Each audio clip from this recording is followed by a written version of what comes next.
want is right here. We gon' give them what they came for. We gon' take it up from last year. Shoot 'em a shot, boy, I'm long range. Me and the team on the same thing. Stayed down, never switched up. Only thing changed was the game. I'm in the zone now. Nothing can change what we on now. When I pull up, know it's going down. Foot on the gas, ain't no slowing down. Aiming for greatness, no settling. Kick down the doors, they won't let me in. Taking no else, yeah, I gotta win. Watch me kick down the doors, they won't let me in. Who running the game now? Foot on the gas, can slow down. No, my team, we holding it down. We know we running it now. Watch the game change. Watch the game change. Watch the game change. Watch the game change. Welcome to another edition of the It's Cavalier podcast. It's your boy Mac. Tonight, as you are very well aware of, the Cleveland Cavaliers took on the Chicago Bulls in the first of back-to-back games against this team. One on Chicago court and another on the Cleveland court. And let me tell you, there's just not much good to speak about this game. Not much time am I going to spend in here tonight. I'll be dead honest with you guys. I just don't have enough energy to be able to give and continuously give and give and give on these nightly streams when the team puts up efforts like this. Number one, big change made to the Cavaliers starting lineup. There's a conversation that was had between DeAndre Hunter and the head coach, Cleveland head coach, and Kenny Atkinson, right? I think we all saw this coming. I certainly spoke about it ad nauseum. I've released numerous videos about why I think it should happen, wrote numerous articles about why I think it should happen. It is at the point at this time right now during the season in which you have to shake something up. You have to do something that shakes up the rotation in some way, to some capacity, and the way that Kenny Atkinson went about that today and for the foreseeable future will be Jalen Tyson starting in place of the wing that we thought was going to be the wing of the future in DeAndre Hunter, right? That's not to say that DeAndre can't still be a big piece of whatever direction the Cavaliers decide to go in, although there is a contractual obligation that they're going to have to sort out pretty damn soon in regard to Hunter. But that being the case, clearly, the Cavaliers felt as if Tyson was going to give them that spark in the starting lineup. And it's not as if he hasn't been starting this season, but making the actual decision to say, hey, you know what, DeAndre, we are not going to start you alongside Tyson. You two are both not going to start at the same time. And having that ability to have that conversation with one of your players, that's probably tough. That's a tough conversation to have, especially when he has expressed to you that he wants to be a starter. And by the way, I don't have a problem with that. I think that any player that's out there, any player that's made to the fucking NBA, you should want to be a starter. That is not an issue at all. But being able to understand that, hey, this might be where I can best contribute. This is where my skill set will make the most sense, and understanding the decision that your head coaches make. Your head coach is making at the time of making it, that's big. And I think that can earn you a lot of respect in the locker room if you are a coach. And it seems like it was the right decision. Tyson had another really, really impactful game. Did not result in a Cavaliers victory, but I was very impressed with the performance that he put up tonight. 21 points, 2 boards, 3 assists, 8 of 10. So extremely efficient from the field, 2 of 4 from deep. He hit some shots out there that were very, very needed at times, but obviously it did not result in a Cavaliers victory. I look forward, honestly, to seeing how this pans out. I think that the Cavaliers obviously need the bench impact that DeAndre Hunter can provide them, considering that there is a Ty Jerome-sized hole in the scoring department that they have struggled to try and, make up without the likes of Max Strus, with Sam Merrill missing 12-plus games. Just a lot of moving and shuffling pieces towards the back end of that rotation in the bench as a whole. I mean, when you look at the bench in particular, they are averaging just 28.1 points per game. So moving DeAndre, a player who is a known self-creator, somebody who can get his own shot, somebody who needs those on-ball touches to be most effective, that makes a lot of sense. So I'm glad that he finally went that route, and I think that can potentially pay off in the future. But clearly, again, Did not work out tonight. The game that DeAndre Hunter had individually, 4 of 9 from the field, 12 points, 5 boards, 1 assist is what the stat line will read. My issues with DeAndre Hunter at times, I feel like I've made quite well known. I think that he has the physical profile to be a really impactful two-way piece. We have seen bits and pieces in the 27 games that we saw DeAndre Hunter post-trade deadline last season. He looked like to be that two-way wing. He had a very, very good, and I mean like top 10 defensive field goal percentage out there. The defense, the individual defensive play from Hunter was fine as long as he was not lining up at the 4. They loved to put him at the 4 last year. They've done that this year too, and he does not fare well defensively against other power forwards. He is much better when playing at the 3 from a defensive standpoint. The rebounding, which is a big difference between Tyson and Hunter to me. Now, there are more than that. I want to make that immediately clear. There are more, it is multiple differences, but the biggest one that tends to stick out to me 9 times out of 10 is the difference in the rebounding and the effort that Tyson exudes and Hunter doesn't, right? Hunter's a guy that will just wait for a rebound to come to him rather than attacking it. And with the length that he has at his, disposal, he's listed around 6'7", 6'8" on a good day with about a 6'10" wingspan, if I'm not mistaken. He has those size advantages on a lot of other matchups that he'll face out there, but he does not use them to his advantage on the glass. That is a big point of contention from him. But regardless, I think the bench scoring is going to improve in time with Hunter coming on with the second unit. So I think that's the right decision. Now, obviously, there are other things that we can point to tonight from a game perspective. One of the things that really bit the Cavaliers in the ass was points in the paint. It was a parade into the painted area for the Chicago Bulls, who outscored Cleveland 68-52 in terms of points in the paint. They got whatever they wanted. They got a bunch of layups tonight, and I think Nikola Vucevic absolutely got good, solid positioning on Cleveland's bigs.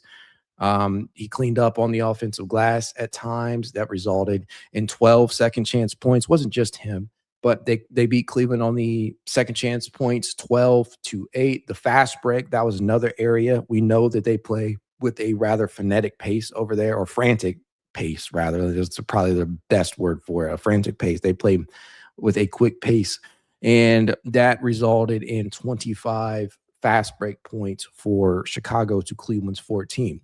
Something else that really bit the Cavaliers in the ass was turnovers, and they're in points off turnovers. Cleveland turned the ball over a mind-numbing 20 times tonight. That resulted in 21 points off of turnovers for Chicago. Conversely, Chicago turned the ball over 15. Cleveland actually scored more points off turnovers, 22-21. Regardless, those possessions that ended in a turnover, that immediately halted a lot of progress that they could have made in cutting the lead down and or extending it when they had it. And so when that happens, regardless of if the other team scores on your turnover or not, you're stymieing the momentum. You are completely throwing yourself out of the loop and out of rhythm. It's not, you're not going to win a lot of games when you turn the ball over 20 plus times. It's just not going to happen. And so you hate to see that. Another game in which the bench is outscored. They were outscored 38-27. And again, I'll point that number out to you guys one more time. The bench is a whole is only scoring 28.1 points per game. So that was right on line with their season average. And as of right now, I mean, that's one of the worst marks in basketball. It is absolutely atrocious. They're getting no scoring punch, and there's not really a good way around it without Max Strus and without Sam Merrill back out there, because at that point, you're truly relying on the likes of Craig Porter Jr., who can provide you a punch, but he's not playing enough time. He's not getting enough minutes for him to truly become a volume scorer out there. So then you're leaning on DeAndre Hunter. And that is the hope here, that with this switch that Atkinson has made, that you're able to kind of balance things out and get a little bit more of a punch off that bench. So that was another area that really, really, rendered the Cavaliers unable to catch up. And Obviously, the big thing I think that really is going to stick out on the stat sheet for this Cleveland Cavaliers team, much like it has all season long, is the inefficiency. 12 of 39 from three-point distance tonight were the Cavaliers. That is good for 30.8%. The usual suspects, right? I thought that from an efficiency standpoint, this continues to not look good. Lonzo Ball had a pretty damn bad night in the first, especially in the first half in terms of efficiency. There are just way too many sequences in which he misses shots. He passes up open shots. And you guys know, I think I just put out a video on Lonzo yesterday. If you haven't checked it out, go check it out. I went I went kind of not necessarily a deep dive, but I did point out my reservations, my thoughts, and just how I believe that Lonzo Ball is is in danger of losing minutes to Craig Porter Jr., among other things. And I pointed out why that is, and some very interesting stats on Lonzo. And in watching him tonight, there are a couple things that probably stuck out to you, probably not just me. Lonzo, he can drive. He doesn't drive. When he puts the ball on the floor, a lot of times what ends up happening is he will get a layup attempt. Pretty good shot at the rim, right? High percentage look, and he will drive and kick rather than actually attempt the shot. I understand that Lonzo has lost a lot of bursts. He doesn't have nearly the amount of lateral mobility that he once had. He doesn't have the quick twitch that some of these other guards out here have, like Darius Garland, who's also working his way back from an injury, conversely. But Lonzo, when he does put the ball on the floor, you can almost certainly expect him to pass up the rock. There was a layup, right? And he at least got that tonight, but there were at least 2 to 3 different sequences during tonight's game in which Lonzo probably could have gotten to the rim and did get to the rim and just didn't put up a shot and just kicked it back out. There are also sequences where he did make some high-level plays on the interior, like his pass to Thomas Bryant off of a feed in the second half in the third quarter when the Cavaliers started going on a bit of a run. He was involved in that in a major way, especially on the defensive end. But when you're not shooting the ball well, when you are literally, and I got this stat, I posted it the other day. Well, it was literally in the video. I included it in the video. Of players, and this was as of yesterday, it's not going to get any better after today's performance. As of yesterday, for players attempting at least 5 field goals per game, Lonzo is literally dead last in overall field goal percentage. Not a place where you want to be. Not a place where you want to be if you are Lonzo Ball. I mean, we're talking about 468 players.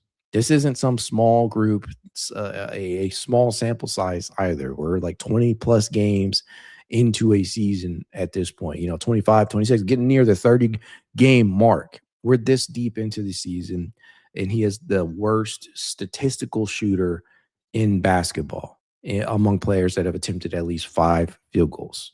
So it doesn't matter how much facilitation you're bringing to the table. It doesn't matter how much the rebounding impacts the rest of the guys around him. And we know we love to see outlet passes. We love to see transition and fast break opportunities being kicked off by his defense, which is, is very, very much entails gambling. And it has paid off a lot of times when he does take that gamble, but others it doesn't. There was one sequence tonight where he did gamble on a potential steal, and it led to a Chicago triple. It's things like that where, and I think I pointed this out in the video as well, at some point when it doesn't pay off, how much is too much?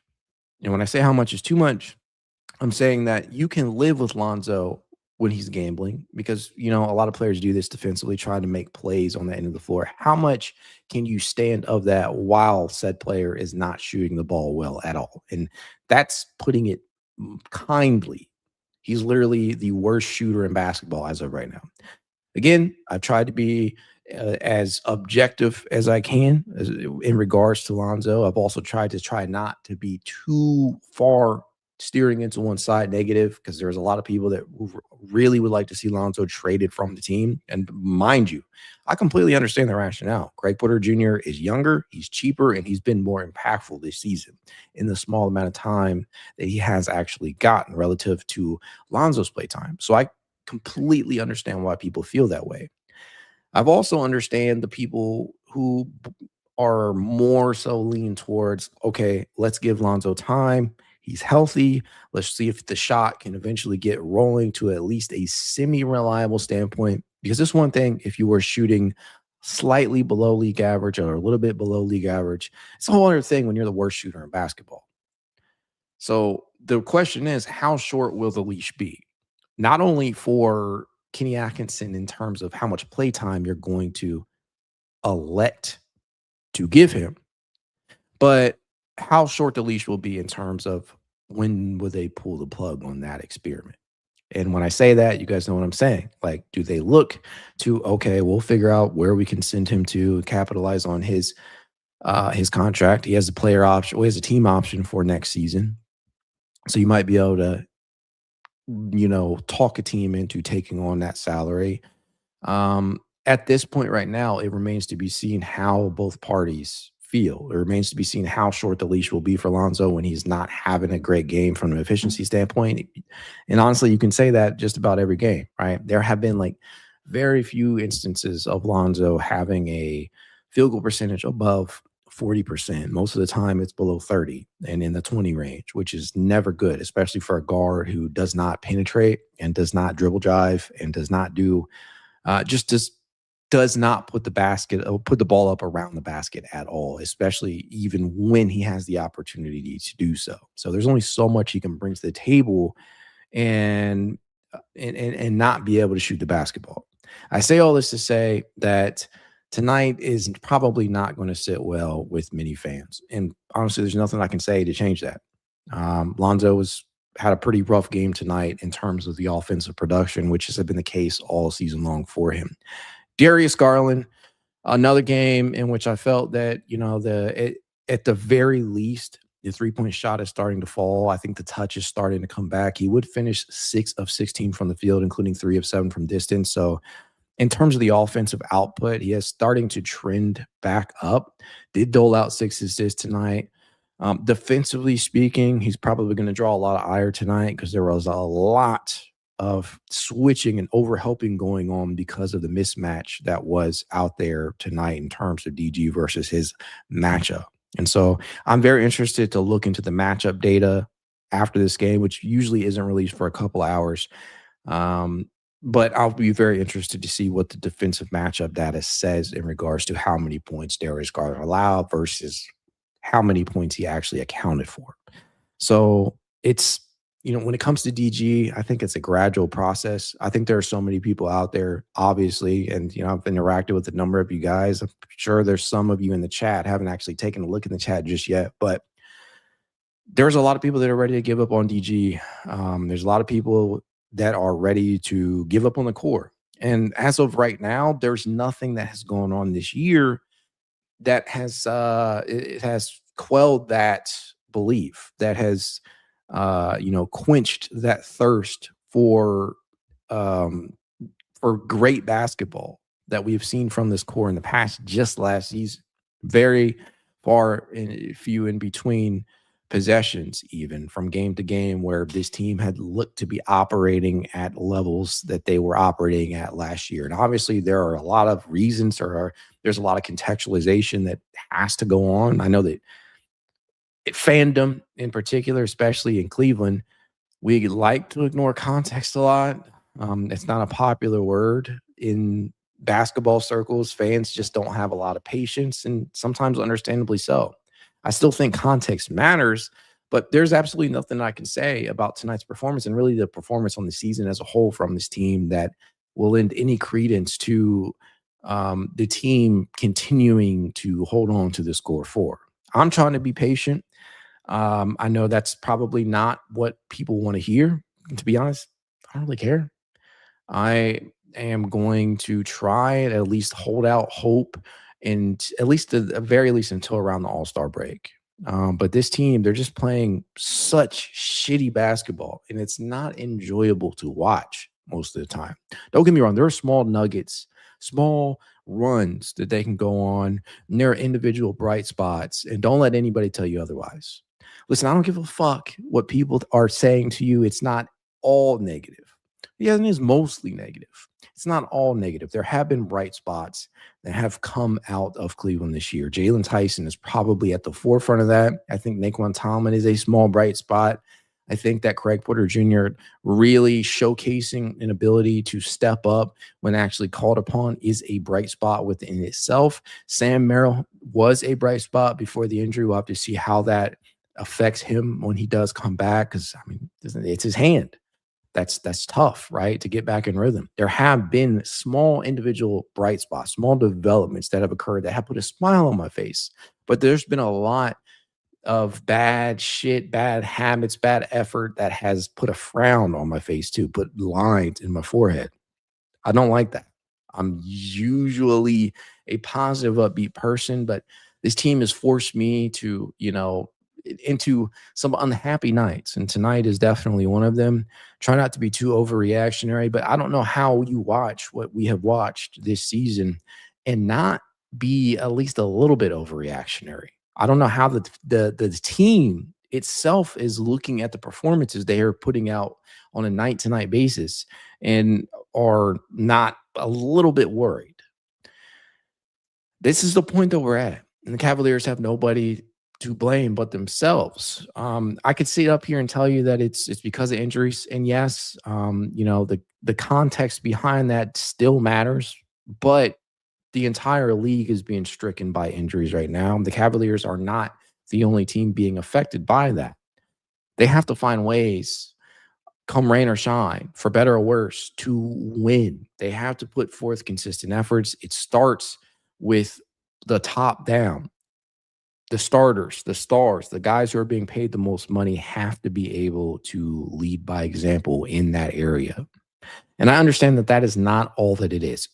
Believe it or not, it's not all effort. Effort isn't going to change the fact that the team is absolutely horrifically shooting the basketball right now. Effort is, I don't give a fuck what you guys say. I can look in this chat all live long day and argue you down until I am blue in the face.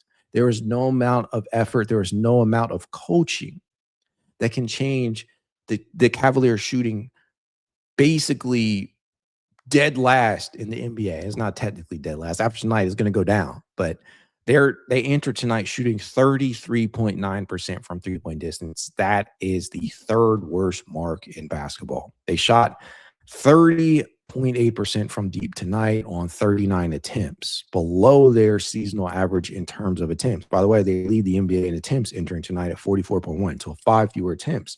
That's not even a complaint. At this point, there was no amount of effort that's going to change the fact that this team has been absolutely ass in terms of efficiency. They're getting quality looks. There are a lot of statistics that point that out. The actual process has been better than the results that we have seen. They have gotten clean looks. They've gotten wide open looks. There are some players that the defense is not even paying attention to on the perimeter. Lonzo Ball being one of them, right? Dean Wade being another one of them. There are a number of examples in that. Naquan Tomlin is, and that's not to pick on Naquan at all, because Naquan has been a bright spot, but got to be 100, got to be real. He's not a shooter yet, and Lonzo Ball has been horrific this season in terms of efficiency, and Dean Wade has not been better himself, right? There are a number of, just really the team as a whole, outside of maybe 3 to 4 different players, has struggled to shoot the basketball. There's no amount of effort that's going to change that. There's no trade that's going to change that right now. And unfortunately, I hate to break it to you guys. There's nobody that they could bring in right now that's going to bring them from the 28th worst team in basketball in terms of pure percentages. There's no trade in the NBA that's probably going to change that. Could it help? Could it help maybe boost the vibes? And I think that's a very important aspect of a basketball team in a locker room. I think that there are no trades right now, big or small, that are going to change the fact that the Cavaliers just cannot knock down a fucking shot to save their lives. You can try. The Cavaliers might do that. They might say, we've had enough of this shit. We're tired of seeing shitty basketball, and we're just going to pivot. Could they do that? Absolutely. There are a handful of trades out there that have been suggested that include members of the core four, including Darius Garland and Jarrett Allen, that I wouldn't be opposed to. There are some moves out there that actually make sense on paper. I don't think there's anything that's going to occur in season that is going to improve the fact that these motherfuckers, can't say the word I want to say, these motherfuckers just cannot shoot right now. Just cannot shoot to save their lives. They can't hit the broadside of a barn. Speaking of broadside of the barn, Lonzo Ball hit the backboard, I think. It's bad, man. It is bad right now. And vibes around town are bad in regards to his team. Vibes on social media are bad in regards to his team. And that's not going to change as long as they're playing shitty basketball, or at least inefficient basketball. It's just not going to happen. So when that is the case, you can expect the fans to call for extreme changes, whether that be at the top, at the coaching level, or on the roster itself. That's not going to change until the Cavaliers see noticeable changes on the court. I think the change, moving DeAndre Hunter to the bench, that's a step in the right direction, because I do believe that Jalen Tyson deserves those minutes. I think that he deserves that role. I think he fits better alongside the rest of the core. And I think that's a start. But something's got to give here. Something has got to give. I'm not out on him. I know you guys want me to be. I know maybe not all of you, but a lot of you want to be done with the core. You're done with this current era of basketball. And right now, I'm not going to sit up here and beat a dead horse and say you're wrong or this should not be the case. I'm just going to keep holding out hope that they'll figure it out. At least, I'm going to give them at least until around the All-Star break before I start envisioning real, actual, big-time moves within the core. Because I entered this season feeling like no matter what happened in season, they're more likely to make a big move in the 2026-27 offseason than they would in midseason, unless the offer was just too good to refuse. But with each loss that mounts, with each demoralizing defeat, it's going to get harder and harder to ignore those pitchforks and those calls for jobs and for big changes to be made. And that's really what it boils down to. From a basketball standpoint, these guys simply have not lived up to the expectations that the organization, I'm sure, had bestowed upon them, that the media has bestowed upon them, that fans, including myself, have bestowed upon them. Again, context does matter within that. I understand that there are a lot of injuries that this team has dealt with. I think tonight was the 15th different starting lineup that had been used. I don't think this lineup has actually played any minutes together prior to tonight. But that being said, I do believe that this team is going to find itself in dangerous territory if they lose to Chicago on Friday. We think it's loud now, but you go on that 3-game losing streak, oh man, the pitchforks and the vitriol that's going to be thrown out on social media and around town is just going to be terrible. You don't want to see that happen. And this is not to disparage the Chicago Bulls at all, which I have really not talked about at all. They are not a bad team. Tonight, they were relatively healthy. There were a couple players that were missing. Sumo, not out there tonight. Javon Carter, right? A couple of the guys that are not playing for them still. But they enter tonight with a relatively healthy lineup. Old buddy, old pal, Isaac Okoro, who was acquired for the likes of Lonzo Ball. He was pretty damn good tonight in terms of what they asked him to do on both ends of the floor. 6 of 7 from the field, so highly efficient. No, none of those came in from the three-point line. They were all essentially cutting to the basket, slashing or driving, right, or finishing plays. Isaac Okoro is still a valuable play finisher when he's actually used that way. And that led to 12 points for Isaac. But obviously, the headliners in this one are going to be Josh Giddey and Nikola Vucevic, right? And Kobe White, can't leave him out either. The big three, at least for them tonight, combined for over 68 points. Yet you're not going to win a lot of games when you allow your opponent to really, really shoot the lights out and do so efficiently. Kobe White was 8 of 13. That's 61.5%. Josh Giddey was 8 of 18, including 5 of 11 from deep. You let Josh fucking Giddey drop 5 triples on you on 11 attempts. And you let Nikola Vucevic, who's not a bad player at all. So don't let anybody think that. 9 of 14 from the field, 204 from deep. 9 rebounds out there. A lot of them were very critical in terms of ending possessions for the Cavaliers, and he really sealed off a lot in that second half. Really got in solid positioning and beat Cleveland to a lot of opportunities down low that probably don't want to see happen if you're a Cleveland Cavalier fan. But it was a good game for them. Credit where credit is due. Not going to disparage them at all. They played a good game, and they deserve to win tonight. Shot 56.2% from the field as a team, including 38.9% from three-point distance. Scored 127 total points. Just doesn't feel like Cleveland entered this game and should have allowed this to happen, though. That's all I'm trying to say. They have more than enough talent, in my opinion, to win these games, and that has been the case for a number of these losses. And that's what hurts a lot of the time. Like, this is a clearly on paper talented team, but something is up. Something's wrong. It doesn't feel right. It's not just injuries. I get it. Evan Mobley is a big piece to not have. Sam Merrill is more important than people realize. Max Strus hasn't played yet this season. Larry wasn't really doing too much, but he is out. That's another depth piece.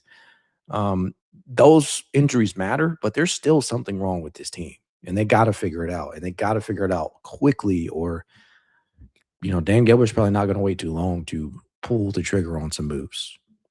That's a lot. There's probably not much else that I can say about this game. I do not have I don't have the capacity right now and the brain power to argue with people back and forth. I just do not. There's a lot of trolls, happens all the time. I don't feel like expending a bunch of energy arguing with folks tonight. I'm not going to do that. I'll take a few messages from the chat. Probably going to be a little bit more selective than I usually am because I don't feel like getting myself worked up. If that is not your cup of tea, please exit now. I mean that. Greatness 3928 says, put on blindfolds when they pick up checks robbing Mr. Gilbert. Fire Kobe, Kitty. Let's rebuild. Listen, again, I said I'm not going to debate people in regard to that. You feel how you feel. You're entitled to feel how you feel, especially with the product that you have been given. No issue with your statement right now. I don't feel the same right now, but I certainly don't believe in not allowing people to have their opinion. Foxy Jane 88 says, talk about the 4 highest paid guys. I think I did, at least without really referencing Donovan Mitchell too much tonight. Honestly, Donovan, there's not really much I can say about Don that hasn't already been said. Don has put forth genuinely a top 10, maybe even borderline top 7, top 6 performance on most of the season. He's had some stinkers, hasn't played the most efficient basketball as of late, but Don is giving his all. There's only so much that Donovan can do. So don't have really too much bad to say about Donovan. I thought that his 32 points, and if he didn't start to go off when he did, the Cavaliers would have lost by more. But not much bad to say about him. I think not really much to say about Evan. Evan's not out there right now. Jarrett Allen, I thought that Jarrett actually was decent tonight, at least on the offensive side. I thought Vucevic got the best of him defensively. He got way too much, or the positioning that he got on him on the inside, sealing him off at times. That was bad. I'll admit that. But I thought that Jarrett being involved offensively, especially in the pick and roll game, that was important. But Jarrett, in terms of pay, I think he still provides you a pretty good bang for your buck in terms of what you're actually paying him right now. And that's where we stand with Jarrett Allen right now. At least that's where I stand with him. Foxy Jane 88 says, this just some loser shit complaining about the bench. I don't think so. I think your bench, if your bench is scoring literally, the 28.1 points per game, that's like third from the worst in the entire NBA. They've literally been that bad. They've been inefficient. They don't have a punch, obviously. So if you don't like that, I don't really know what to tell you. That's just calling it 100. It's not complaining just to complain. It is a real complaint and a real reason why the Cavaliers, a big reason why they're in, because the bench just cannot do anything on a night-to-night basis. As of recording this, they're 29th in the NBA out of 30 teams in bench scoring, and the efficiency is just as bad when you look at that and put that into and contextualize that. They're dead last in terms of field goal percentage out there. It is a real issue. So honestly, I don't really consider that valid if that's what you're referring to. Joe Slob says Pacers exposed these clowns last year. Cavs know it, and it shows. I think the reason the Cavaliers are losing right now is much different than the reason they lost in that series. Doesn't change the fact that they lost. Doesn't change the fact that they're going through one of the shittier slumps right now and slides that they've had in the Core 4 era. But we'll see, man. We shall see. Kingzo's JR89 says, Okoro said, let's keep breaking their spirit. Shaking my head. Again, Okoro had a good game tonight.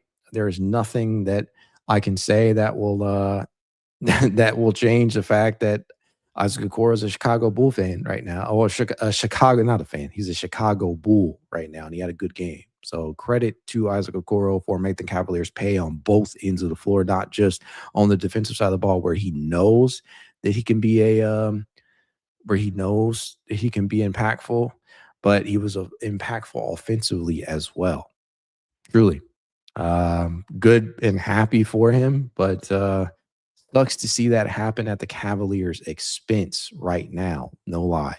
M&J 202 says Tyson outplayed Ice, though, if we're being honest. Well, yeah. I mean, this isn't to disparage or take away from anything that either player has done. I think it's okay to say that both players performed quite well. I think Tyson, considering what he brings to the table, what the Cavaliers are counting on him to do, obviously I think that he had a better game in that regard.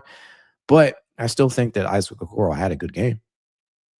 Nicotine 29 77 says, if we lose to the Bulls on Friday, we're in the Nebraska sweepstakes. Let's be real. Yeah. AJ, college player, right? I get it. D Jackson H1K says, Mac, this losing streak is getting ridiculous, man. Like, what are we doing? Yeah, I think that we're at a point right now where the Cavaliers are going to be entering a crossroads. And that is not a point I think that many people thought would be the case. Just, what are we, like 28, 29 games into the season? We're not even 30 games in yet. I mean, the Cavaliers are, I think they sit at 15 and 12, 15 and 13 at this point right now. We're not even 30 games into the season, and we're having talks about blowing up the Core 4. I don't think anybody predicted that entering the season. Obviously, I think the real question was, okay, we've seen this team be productive during the regular season. How do they take the next step and advance past the second round in the playoffs? But it's been worse. I mean, it's been so much worse than anybody could have ever predicted. And that's just the place where we find ourselves in. There's still time to turn it around, but with each and every loss that occurs, I think fans are rightfully losing patience. There's nothing wrong with that. You guys are frustrated as hell. You want to see the Core 4 being broken up. You want to see them rebuild. You want to see them tear it down. That's not going to change until the Cavaliers actually showcase the ability to shut people up. And that's fine, right? They have given people ammunition to feel this way. That's, at the end of the day, that is all I'm trying to say. So if you want to jump ship right now and just call it on this core, that is completely up to you. Myself, I'm just being honest with you. I am not there yet. That's my opinion. That's where I sit right now. But if that's not how you feel, that's okay. You can call me crazy. I don't really care. I'm going to try and be patient. I have 4 kids. I have nothing but patience. And I've gotten to the point right now, though, where I'm not expecting things to just simply change unless the Cavaliers themselves, the players, want them to change. But again, a lot of this boils down to simply knocking down shots. Not everything, but there's not much you can do to change them actually knocking down shots. The process, the looks that they're getting, because again, they're getting a lot of open looks. If you don't have motherfuckers who can knock down shots, what is actually going to change? What is actually going to change? Alex Lucas says, how can you still believe in these guys? You know, I get like 500 of these comments a day on social. And so I don't mind answering that. And I will. And here's the thing. People oftentimes ask me this question without it being an honest question. They're just trying to rag on my beliefs. Honestly, I don't give a fuck whether or not they are, whether or not. I'll still stand my ground, but I don't know. I don't know if you're coming from that standpoint. So I'll just answer your question thoughtfully. I believe in this team because I have seen them play high-level basketball. Something is clearly broken. I don't think it's at the point right now of non-return. I look at the context in terms of injuries. I look at the context in terms of body language. I look at the terms, the context in terms of coaching decisions, because Kenny's made some head scratchers out there.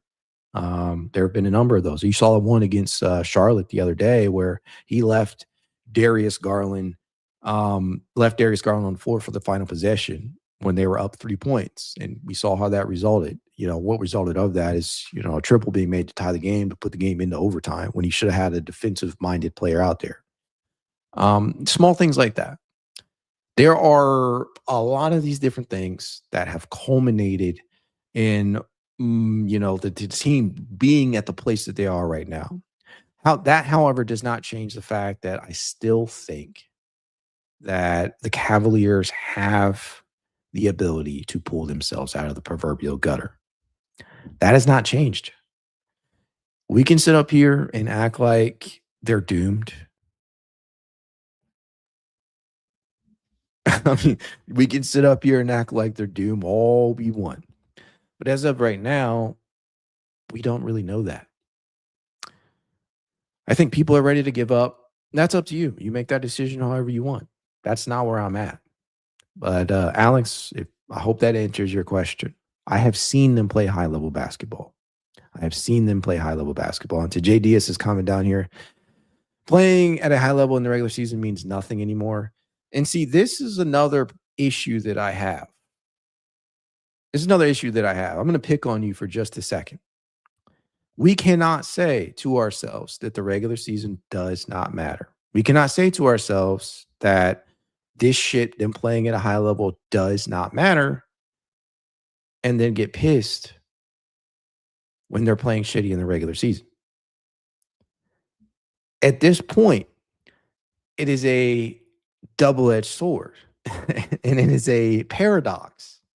And I just don't think that people are being realistic. I just don't think people are being like truly 100% thinking some of the things through that they are actually saying. The regular season clearly fucking matters. I'm tired of people saying that. Them playing at a high level during the regular season clearly fucking matters. If you guys are in here pissed off and wanting to break up the core four for how they played in the regular season. Do you understand what I'm saying? Stop fucking saying that the regular season doesn't matter. Stop fucking saying that playing during the regular season, playing the way hard does not matter. It matters. It just matters less than the playoffs. The Cavaliers at this point in time are playing shitty basketball. That much is true. Say the Cavaliers turn it around. That is obviously not going to matter if they turn it around and they play shitty in the playoffs. The playoffs matter more, but the lead up to that, how you get there, the vibes, the chemistry, that all matters. That's all established during the regular season. All of you are smarter than some of the comments that you're submitting and you're sending in. Jay, I know you know more than this comment. You know that the regular season matters. It just doesn't matter as much. It is one of the worst misconceptions and one of the worst things that people continuously say out there. That shit matters. It just doesn't matter as much. So please, for the love of God, stop fucking saying that. It matters.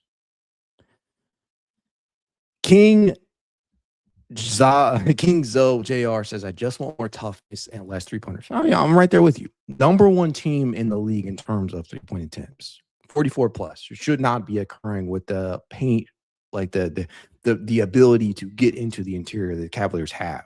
There's an over-reliance on the three. They're definitely a terrible three-point shooting team right now.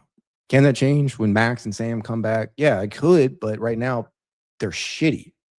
They're shitty. That's just how it looks. That is just how it looks. At this point in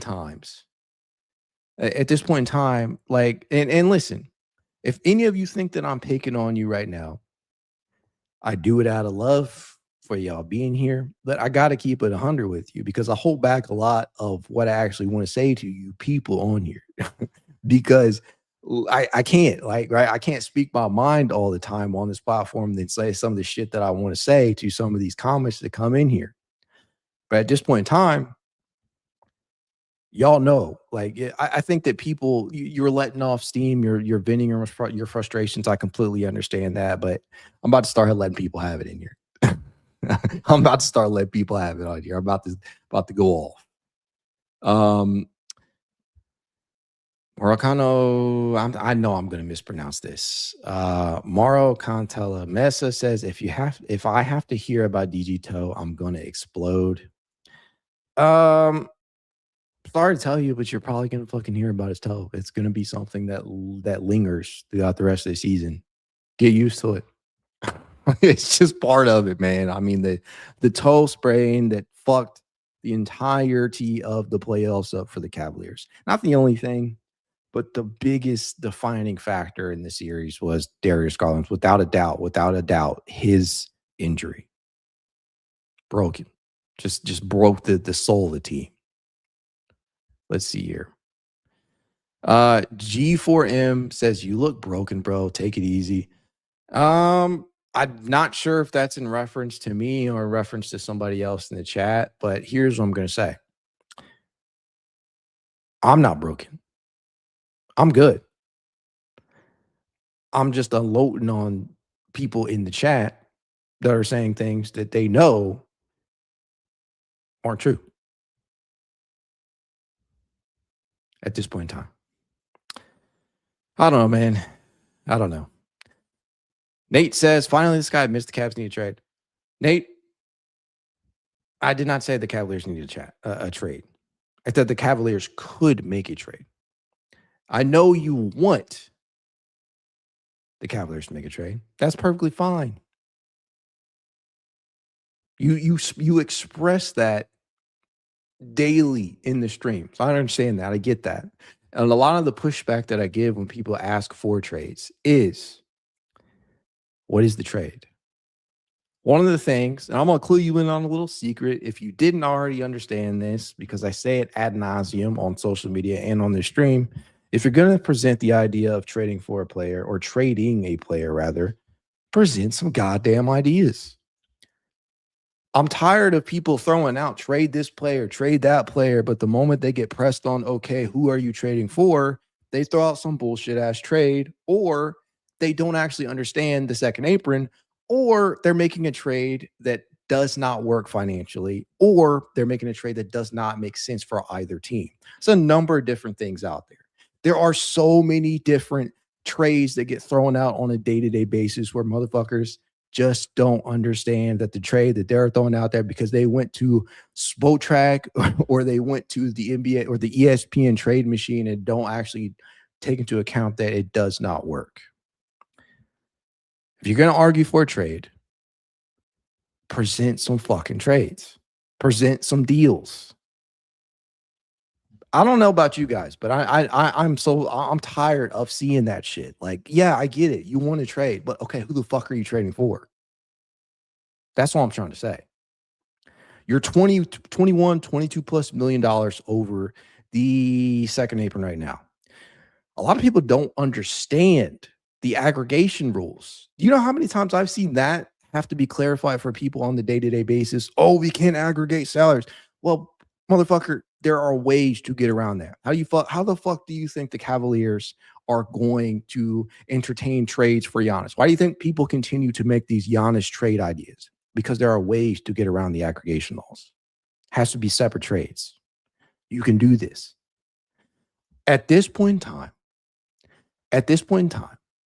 you just have to be able to come to the table with some trades if you're going to cry or scream that we need to make a trade. That's all I have to say on trades. I'll get off my soapbox in regards to that.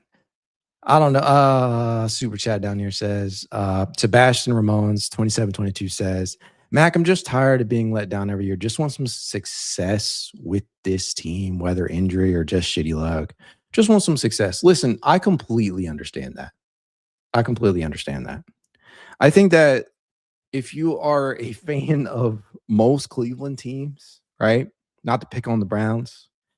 If you are a fan of most Cleveland teams, you just want some semblance of success. You just want your teams to do better. You just want them to actually make you feel good for spending your time and money and resources on actually rooting the team on, right? You want them to make you feel good about being a fan. That's okay. That's completely understandable. I think we all do. The Cavaliers and the Browns know this very, very well, right? Cavaliers have obviously had more success as of late than Cleveland, than the Browns, right? We at least have the championship in 2015-16. Yes, the Browns have technical NFL championships, but they don't have a Super Bowl. Rare playoff appearances have been rare to come by. Cleveland has made a good amount of those, but has only finished as a champion once in 50 plus years of existence. So I completely understand people wanting success, sustained success, and success that is one of those things that does not occur like a flash in the pan. So I completely understand that. We'll see. Spuddy Thought says Knicks can't catch. All these drop passes would have at least put them in overtime. There's a lot of turnovers out there tonight, a lot of butterfingers going on, obviously, but I think there was just a lot of missed opportunities in terms of shot attempts too. Again, we can really talk about how much they've turned the ball over tonight, but if you're not knocking down your shots at the end of the day, this is basketball. You have to score to win. They say defense wins championships, and defense definitely plays a role in championships. But in this new NBA, like, the offense can fucking outdo defense a lot of times. And at this point in time right now, you have to be able to knock down your shots. Knocking down 30+%. Knocking down, what did I say? 30% of your 3-point attempts is just not gonna fucking work most of the time. Hey, that's where we're at right now. Vibes are low. If you couldn't already tell, I'm up to here with the vibes and with some of the things that are being said. But it is what it is. The Cavaliers have brought this on themselves, and they have nobody else. They have nobody else to blame but themselves for this point in time right now. That's where we are. If by chance you are still here, do a boy a favor. Hit that like button. Subscribe if you're not yet a subscriber to the It's Cavalier podcast. If you want to reach out, I can. It's Cavalier_pod on Twitter, TikTok, Instagram, YouTube, and more. If you want to support the show in a small but helpful way, consider becoming a member over on Patreon. You can do so for as little as $1 a month. Hell, you want to do so over on YouTube itself, you can do so for as $1 a month as well. I'm going to be here. Come rain or shine. I say this shit every single stream, but I truly mean it. I will be here. I love this team. I know you guys do too. I think a lot of the things that go on in this chat, a lot of times when people have some of these things, it's coming from a place of fandom. People love this team and they just want to see them succeed. So I completely understand that. Right now, the product is not good. So if you feel bad about how they are performing, you are completely justified in that. You have your own solution on how the Cavaliers should move forward. I do too. But as of right now, go Cavs.